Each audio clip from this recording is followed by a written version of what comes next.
Në një emision televiziv i ke quajtur mëkatarë edhe gazetarët e kronikës edhe gazetarët e politikës. Në një farë mënyre.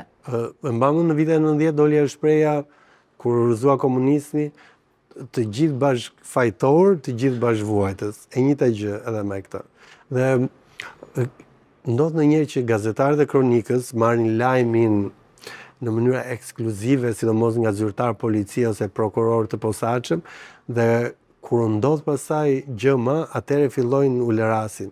Pastaj bëhen vetë objekt dhe ose subjekt hetimi, dhune, kupton, se delirojnë, fluturojnë që ja shikon, unë lajmin e parë, ai lajm nëse ti nuk e dhe në 15, në 17 minuta do ta gjej manën patjetër. Patjetër, sidomos populla fazan, lëri çfarë thon këto prokurorët e Spakut kanë roje, kanë garda i shoqëron, familjarët e tyre, po gratë e prokurorëve nuk flasin me shoqet, po gratë e prokurorëve nuk shqetësojnë natën kur burri djersi në krevat, kur burri në kryen, po djersi nga ankthi, nga pesha e mëkatit, nga sedra, ky burr që kthehet gradualisht në impotent, se o ke mendjen o te dosjet, ose te jeta bashkëtorë. Kështu që nga momenti që ti, si te filmat e Ali Xhiçi, edhe marrëdhënie seksuale e kryen me roje nga mbrapa detyrimisht.